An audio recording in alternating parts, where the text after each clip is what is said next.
Money doesn't choose family, but sometimes family chooses money over everything else. And what happened to Regina Whitford proves that blood isn't always thicker than greed. Picture this.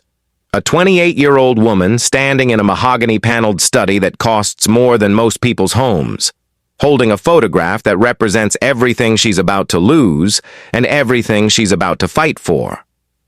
Regina's fingers trace the glass over an image of herself and the only father she ever truly knew, Eddie Whitford, the tech billionaire who saw something extraordinary in a 6-year-old girl from the roughest neighborhood in Detroit and decided to change both their lives forever.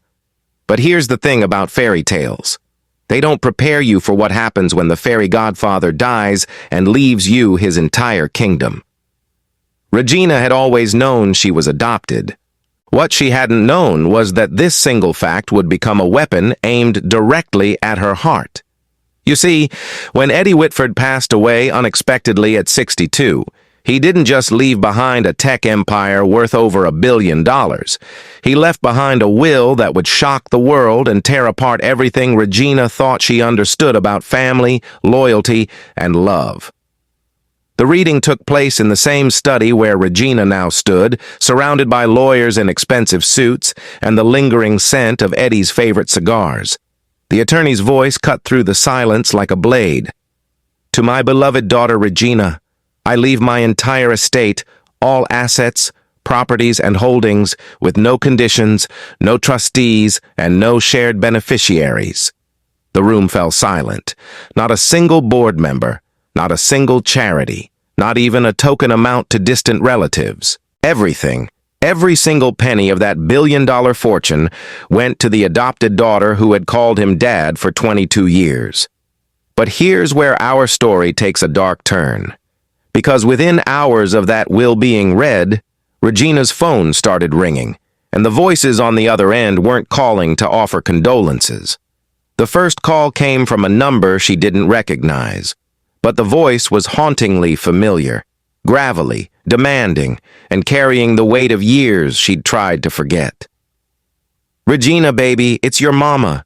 Your real mama. We need to talk." Laverne's voice hadn't changed much since Regina was 6 years old, still carrying that edge of desperation that used to make Regina hide under her bed when the shouting started. You have to understand something about Regina's childhood before Eddie. Picture a little girl who learned to make peanut butter sandwiches standing on a chair because there was no one else to feed her. Picture nights when the electricity got cut off and she'd do her homework by candlelight, if there were any candles left. Picture a mother who saw her daughter as a burden rather than a blessing, and relatives who treated her existence like an inconvenience they couldn't wait to pass along to someone else. That's the world Eddie Whitford rescued her from. Not with fanfare or publicity, but with quiet determination and unconditional love. He didn't adopt Regina to make himself look good. He adopted her because he saw a spark in her eyes that reminded him of his late wife, a resilience that matched his own and a capacity for love that had somehow survived years of neglect. But now, as Regina stared at her phone displaying 17 missed calls from numbers she'd hoped never to see again, she realized that her past wasn't as buried as she'd believed. The second call came from Maurice, her birth uncle, a man she remembered as loud, aggressive, and always looking for an angle. "You think you can just take what belongs to this family?" His voice crackled through the phone like broken glass. "That old man manipulated you, filled your head with lies about being his daughter. But blood is blood, Regina, and you owe us." Then came the cousins she barely remembered, aunts who had never sent a birthday card, and distant relatives crawling out of the woodwork like termites sensing fresh timber. Each call carried the same message wrapped in different words. "We want what's ours, and you're going to give it to us." But here's what they didn't understand about Regina Whitford. 22 years of love, guidance, and genuine family had given her something her biological relatives had never possessed: dignity, strength, and an unshakable sense of self-worth. The breaking point came 3 days after the funeral, when Regina returned home from settling Eddie's affairs to find them waiting on her doorstep. Laverne stood there in a dress that had seen better decades, flanked by Maurice and three cousins Regina could barely place. They looked like a delegation of ghosts from a life she'd outgrown, and their presence felt like a violation of everything sacred about her grief. "We tried calling," Laverne said, her voice carrying that familiar mix of accusation and entitlement. "But you've been avoiding your family." The word family dripped from her lips like poison, and Regina felt something cold settle in her stomach. Maurice stepped forward, his bulk casting a shadow across Regina's pristine doorway. "That man stole you from us, filled your head with fancy ideas about being better than where you came from. But he's gone now, and it's time to make things right. We're not asking for charity, Regina. We're asking for what's ours by blood." And there it was, the word that would define everything that came next. Blood. As if sharing DNA automatically entitled them to a fortune they'd never helped build, a legacy they'd never contributed to, and a love they'd never given. Regina looked at these people who claimed her as family, and all she could see were the reasons she'd ended up in foster care in the first place. The neglect, the instability, the nights she'd gone to bed hungry while they spent money on everything except the child in their care.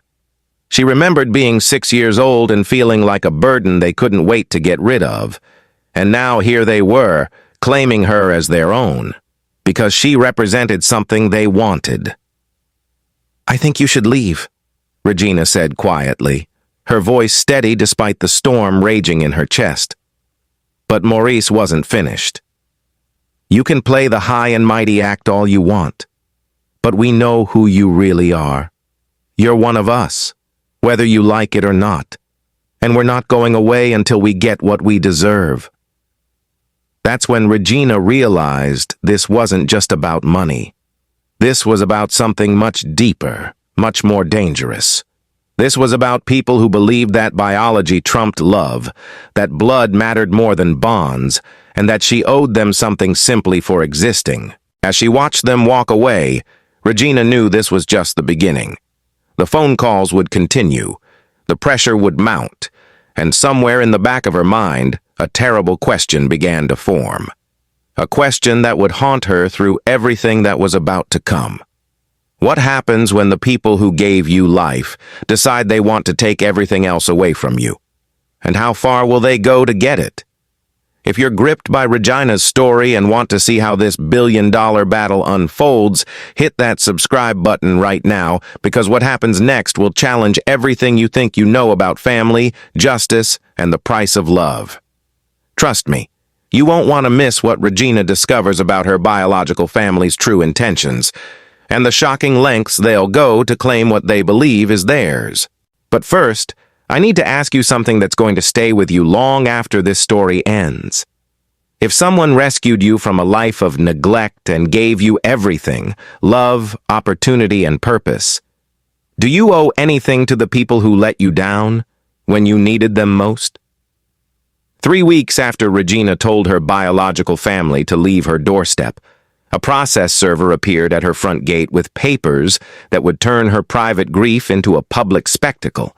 And what those legal documents contained would make her question everything she thought she knew about justice, family, and the true cost of a billion-dollar inheritance. The envelope was thick, official, and carried the weight of impending doom. As Regina's trembling fingers broke the seal, she had no idea she was about to become the center of the most vicious inheritance battle the courts had seen in decades. The lawsuit, filed by Maurice Hendricks versus Regina Whitford, didn't just challenge the will, it painted her as a manipulative opportunist who had somehow brainwashed a grieving widower into abandoning his moral obligations to his real family. But here's where this story takes a turn that will make your blood boil, because Maurice hadn't just hired any lawyer. He'd hired Blackstone, Marsh, and Associates, the kind of legal firm that specialized in destroying reputations and didn't care who got buried in the process. Their strategy wasn't just to win money, it was to annihilate Regina's character so thoroughly that even she would begin to doubt her own worth. The first shot fired in this legal war came in the form of a press release that hit every major news outlet simultaneously. Adopted daughter manipulates dying billionaire, steals inheritance from grieving family. The headline spread across social media like wildfire, and within hours, Regina's face was plastered on every news channel in America, accompanied by commentary that made her stomach turn. "This is exactly what's wrong with our society," one pundit declared on national television. "A young woman who abandoned her real family for money, then manipulated a vulnerable old man into leaving her everything. Where's the justice for the people who actually share his blood?" But here's what those talking heads didn't know, what Maurice's lawyers had conveniently left out of their narrative. The real reason Regina had ended up in foster care in the first place. And as Regina sat in her attorney's office, watching her life being dissected on every news channel, she realized that the truth was about to become her most powerful weapon. David Chen, Regina's attorney and one of Eddie's oldest friends, spread the case files across his mahogany desk like a general planning a battle. "They're not just coming for the money, Regina," he said, his voice carrying 20 years of legal experience and genuine concern. "They're trying to rewrite history, to make it seem like Eddie was some confused old man who didn't know what he was doing. But we have something they don't expect." What they had was a paper trail that would make any prosecutor weep with joy. 22 years of documented love, care, and intentional relationship building. But more than that, they had Eddie's own words, recorded in videos he'd made specifically for this moment, as if he'd somehow known this day would come. The first video was dated just 6 months before Eddie's death. His voice was strong, his mind sharp, and his intentions crystal clear. "If anyone is watching this, it means someone is challenging my decision to leave everything to Regina. Let me be absolutely clear. This is not a decision I made lightly, and it's not a decision influenced by anyone but my own heart and mind. Regina is my daughter in every way that matters. She has been my greatest joy, my proudest achievement, and the light of my life for over 2 decades. But Maurice's legal team wasn't backing down. They filed motion after motion, each one more vicious than the last. They claimed Eddie had been suffering from early-stage dementia, a lie so bold it took Regina's breath away. They suggested she had isolated him from his real family, conveniently ignoring the fact that Eddie had never had contact with Regina's biological relatives because he knew exactly what kind of people they were. Then came the media interviews, and this is where Maurice showed his true colors. Sitting across from a sympathetic news anchor, tears streaming down his face in what had to be the performance of his lifetime, he painted a picture of a family torn apart by greed and manipulation. "Regina was such a sweet little girl," he said, his voice breaking at just the right moments. "We loved her, we all did. But when that rich man came along, promising her a better life, she just forgot about us. And now, when we're struggling, when we need help the most, she's turned her back on the people who gave her life." The interview was masterful in its deception, and Regina watched in horror as public opinion began to shift. Social media exploded with hashtags like #BloodOverMoney and #JusticeForMaurice. Comment sections filled with people who had never met her, calling her ungrateful, selfish, and worse. But here's what Maurice didn't count on. Regina had allies he'd never considered, people who had witnessed the truth of her relationship with Eddie firsthand. And when they started speaking up, the narrative began to crack. Mrs. Eleanor Vasquez had been Eddie's housekeeper for 30 years, and when she took the witness stand during the preliminary hearings, her testimony cut through Maurice's lies like a sword through silk. "I watched that man raise Regina from a scared little girl into a confident young woman," she said, her voice steady and sure. "I saw him at every school play, every graduation, every milestone. I saw him cry when she got her first job, and I saw him beam with pride when she started her own nonprofit. That wasn't manipulation, that was love." Dr. James Morrison, Eddie's longtime physician, testified that his patient had been in perfect mental health right up until his sudden heart attack. Edward Whitford was one of the sharpest minds I've ever encountered, he stated under oath. The suggestion that he was suffering from dementia is not just wrong, it's insulting to his memory. But the most damaging testimony came from an unexpected source, Regina's former social worker, Maria Santos, who had kept detailed records of Regina's early life. When she took the stand, the courtroom fell silent as she read from files that painted a picture so disturbing it made several jurors visibly uncomfortable. Regina was removed from her biological family's care due to chronic neglect, Maria testified, her voice professional but tinged with old anger. She was malnourished, frequently left alone for days at a time, and showed signs of emotional trauma consistent with long-term abandonment. The family showed no interest in reunification services and made no effort to maintain contact after she was placed in foster care. The records were devastating. Medical reports showing Regina had been underweight and suffering from malnutrition when she entered care. School reports documenting frequent absences and signs of neglect. Social worker notes describing a family more interested in the monthly assistance checks than in the child they were supposed to be caring for. But Morris's lawyers weren't finished. They had one more card to play, and it was the cruelest move yet. They subpoenaed Regina's therapy records from her teenage years, hoping to find evidence of psychological manipulation or undue influence. What they found instead was a young woman working through the trauma of early abandonment and learning to trust the love of her adoptive father.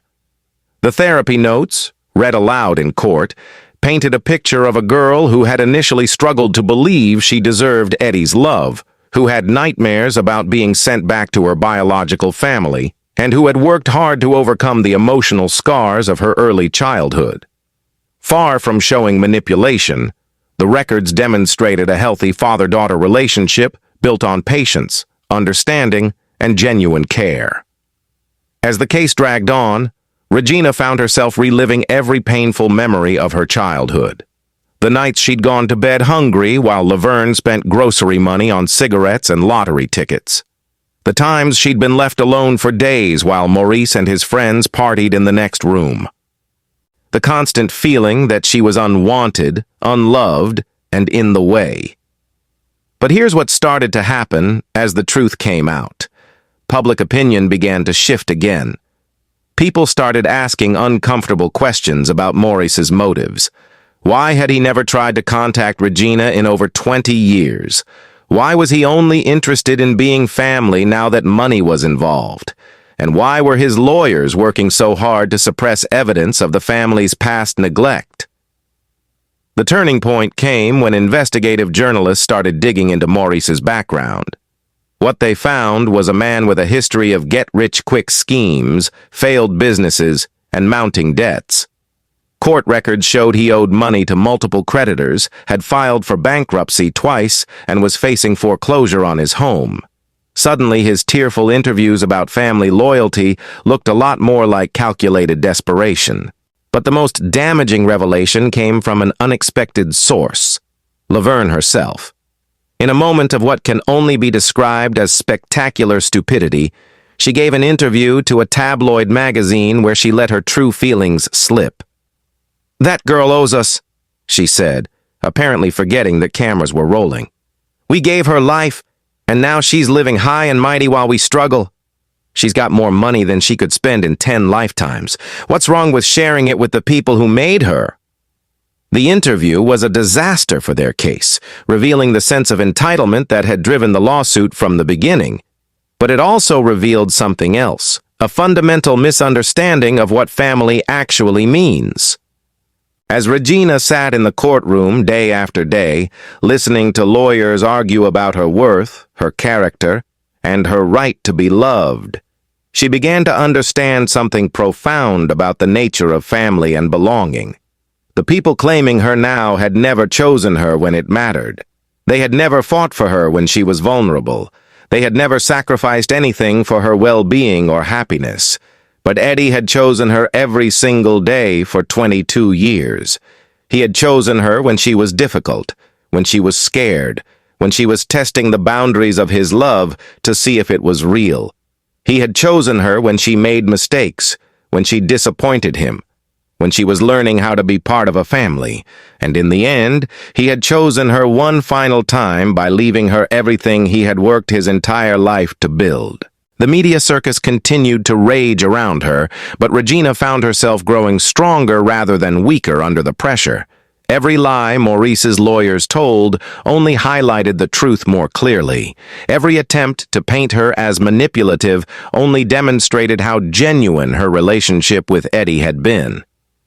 But here's where the story takes another dark turn, because Maurice wasn't content to fight this battle in the courtroom alone. As his legal case began to crumble under the weight of evidence, he decided to take the fight directly to Regina's doorstep. The harassment started small, phone calls at all hours, cars driving slowly past her house, strangers showing up claiming to be reporters but asking questions that felt more like threats. Regina's security team, hired on David Chen's insistence, documented every incident, but the psychological toll was mounting. Then came the night that changed everything. Regina was working late in Eddie's study, going through financial documents for the foundation she planned to establish, when she heard glass breaking downstairs. Her security system immediately activated, but in those terrifying moments before help arrived, she found herself face to face with the reality of how far some people will go when they believe money is more important than morality. The intruder was never caught, but the message was clear. This wasn't just about legal proceedings anymore. This was about people who believed they were entitled to her life, her security, and her peace of mind simply because they shared her DNA.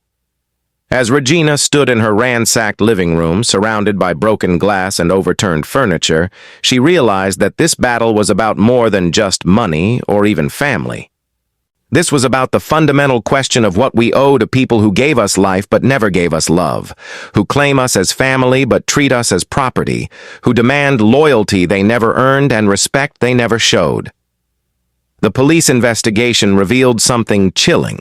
The break-in had been carefully planned, with the intruder knowing exactly where to find personal documents and family photos. Someone with inside knowledge had provided information, someone who knew the layout of the house and Regina's daily routines. But who could it be? And how far were they willing to go to get what they believed was theirs? As Regina faced the possibility that someone in her biological family had crossed the line from legal harassment to actual criminal behavior, she had to ask herself a question that would determine not just the outcome of this case, but the rest of her life. When people who claim to love you are willing to destroy you to get what they want, what does that tell you about the true nature of their love? And more importantly, when you have the power to fight back, when you have the resources to protect yourself and the evidence to expose their lies, do you have an obligation to show mercy to people who have shown you none? The courtroom battle was far from over. But Regina was beginning to understand that the real war wasn't being fought with lawyers and legal briefs. It was being fought in the court of public opinion, in the shadows of her own home, and in the deepest corners of her heart where she had to decide once and for all what family really means and what she was willing to sacrifice to protect the legacy of the only father who had ever truly chosen her. But what happens when the moment of truth finally arrives? When all the lies have been exposed and all the evidence has been presented, and a judge has to decide whether blood truly is thicker than love? The answer would shock everyone in that courtroom, including Regina herself. The final day of the trial arrived like a storm that had been building for months, and as Regina walked into that courthouse for the last time, she carried with her not just the weight of $1 billion inheritance, but the hopes and dreams of every foster child who had ever wondered if they were worthy of being chosen, of being loved, of being called family. The courtroom was packed beyond capacity. News crews lined the hallways, reporters jostled for position, and the air crackled with the kind of tension that only comes when justice hangs in the balance. But as Regina took her seat at the plaintiff's table, something had changed in her demeanor. The scared, defensive woman who had entered this legal battle months ago was gone, replaced by someone who had found her strength in the crucible of public scrutiny and family betrayal. Judge Patricia Morrison, a woman known for her no-nonsense approach to inheritance disputes, called the court to order with a gravity that silenced even the most persistent whispers. "We are here today," she began, her voice carrying the weight of decades on the bench, "to determine not just the distribution of assets, but the very meaning of family, intention, and legal validity in the modern age." Maurice's attorney, James Blackstone, made his final argument with the desperation of a man who knew his case was crumbling. "Your Honor," he pleaded, his voice carrying false emotion, "this is about more than money. This is about a family torn apart by manipulation and greed.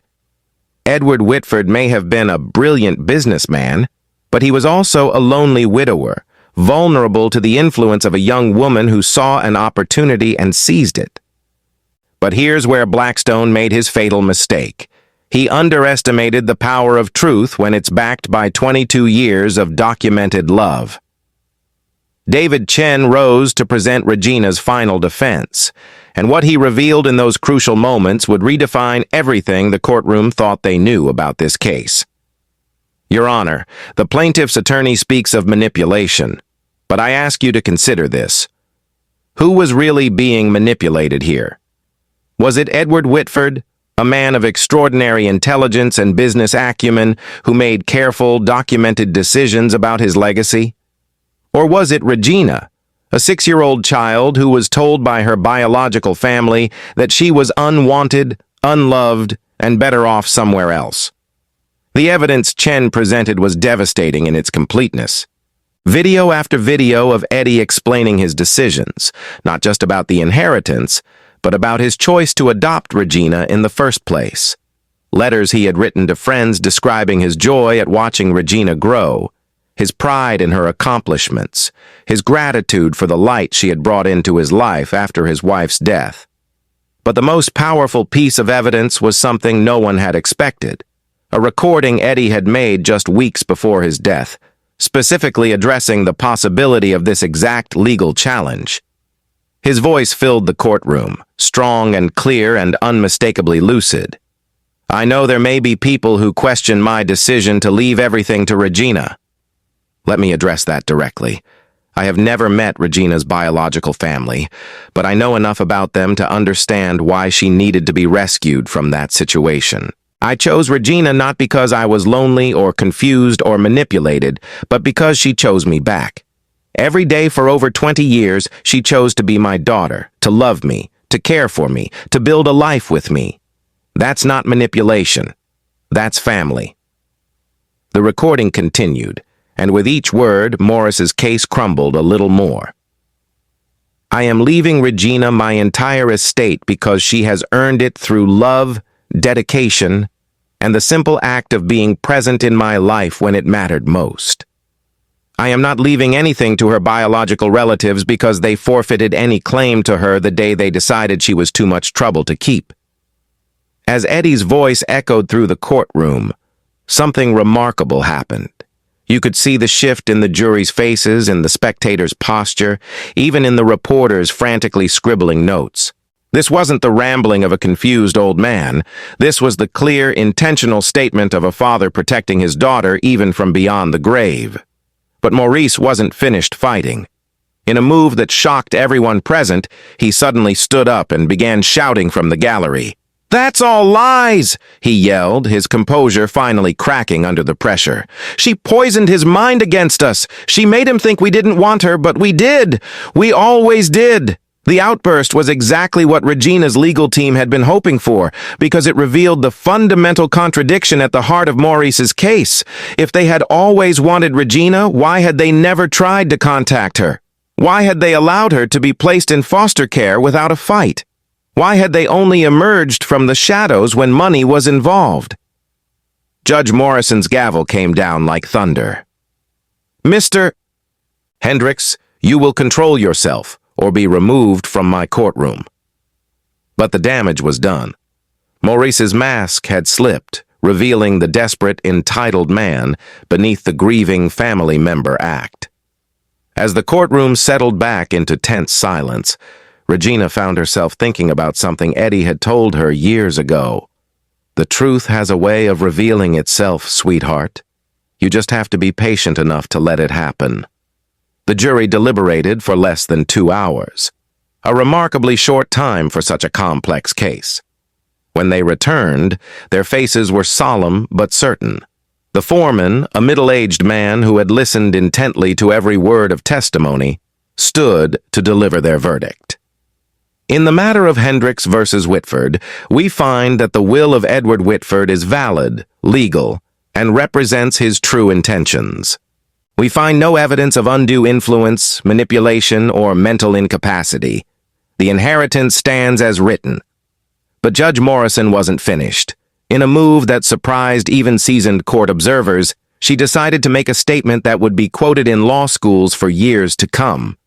This case has forced us to examine fundamental questions about family, love, and legal obligation, she said, her voice carrying the weight of Solomon's wisdom. The plaintiff has argued that blood creates automatic entitlement to affection, support, and inheritance.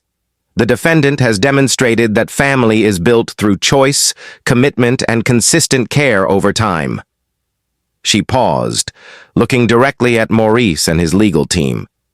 The court finds that Edward Whitford's decision to leave his entire estate to Regina was not only legally sound, but morally justified. A man has the right to leave his possessions to those who have enriched his life, not to those who merely share his adopted daughter's DNA. The gavel came down with finality, and just like that, months of legal warfare were over. Regina had won completely, not just the inheritance, but vindication of her right to be loved, chosen, and called family. But here's where Regina showed the true measure of her character, because what she did next surprised everyone in that courtroom, including her own legal team. She didn't celebrate. She didn't gloat. She didn't even smile. Instead, she stood up, walked across the courtroom, and approached Maurice, who was slumped in his seat like a deflated balloon. "I'm sorry it came to this," she said quietly, her voice carrying genuine sadness. "I'm sorry you felt you had to fight me for something that was never yours to claim, and I'm sorry that you never understood what Eddie tried to teach me, that love isn't something you demand, it's something you give." Maurice looked up at her with eyes full of rage and defeat. "You think you're better than us," he spat. "You think that money makes you special?" Regina shook her head. "No, Maurice. I think love makes me special. And I'm sorry you never learned the difference." As the courtroom emptied and the media circus began to dissipate, Regina found herself standing once again in Eddie's study, but this time she wasn't alone with her grief. She was surrounded by the people who had stood by her throughout this ordeal: David Chen, Mrs. Vasquez, Dr. Morrison, and dozens of others who had testified to the truth of her relationship with Eddie. But the real surprise came 3 days later, when Regina called a press conference that no one saw coming. Standing behind a podium in the same hotel where Morris had given his tearful interviews, she made an announcement that would define her legacy just as much as the inheritance itself. "I am establishing the Whitford Foundation for Foster Youth," she announced, her voice steady and sure. "This foundation will provide educational scholarships, mentorship programs, and support services for children aging out of the foster care system. It will be funded with $50 million from my inheritance, and it will operate with one simple principle: every child deserves to be chosen, to be loved, and to be given the chance to build their own family." The questions from reporters came fast and furious. Would she be giving any money to her biological family?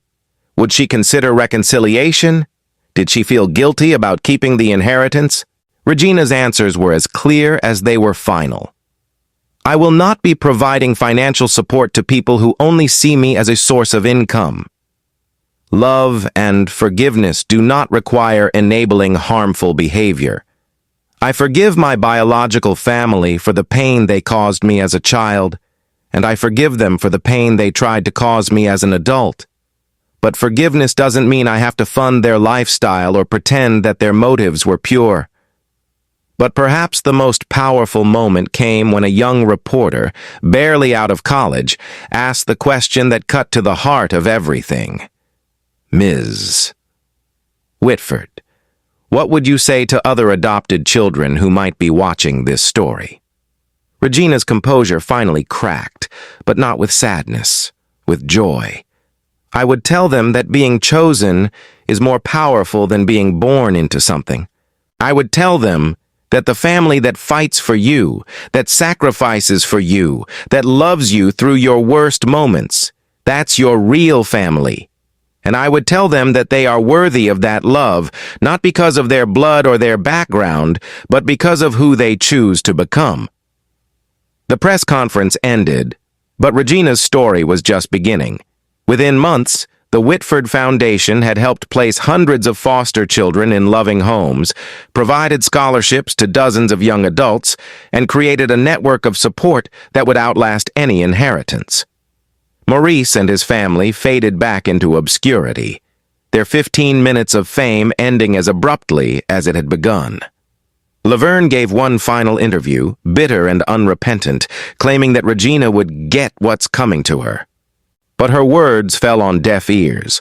The world had moved on, and Regina had proven that sometimes the best revenge is simply living well. Years later, when reporters would ask Regina about the inheritance battle, she would always give the same answer. It was never about the money. It was about the right to be loved for who you are, not what you can provide. It was about proving that family is a choice, not an accident of birth. And it was about honoring the memory of a man who taught me that love is always thicker than blood. The Whitford Foundation continues to operate today, having helped thousands of children find their own chosen families. And somewhere in Detroit, in a neighborhood not far from where Regina's story began, there's a little girl who goes to bed hungry tonight, wondering if anyone will ever choose her, ever love her, ever call her family. But thanks to Regina's courage, thanks to her refusal to let bitterness win, thanks to her understanding that true strength comes from lifting others up rather than tearing them down, that little girl has hope. She has a foundation that will fight for her, advocates who will choose her, and the promise that being unwanted by some people doesn't make you unworthy of love. Because in the end, that's what Regina's story teaches us. That family isn't about blood or biology or legal obligation. It's about choice, commitment, and the courage to love someone not because you have to, but because you want to. Now I want to hear from you, because Regina's story raises questions that go far beyond inheritance law and family drama. In the comments below, tell me, what does family mean to you? Have you ever had to choose between blood relatives and chosen family?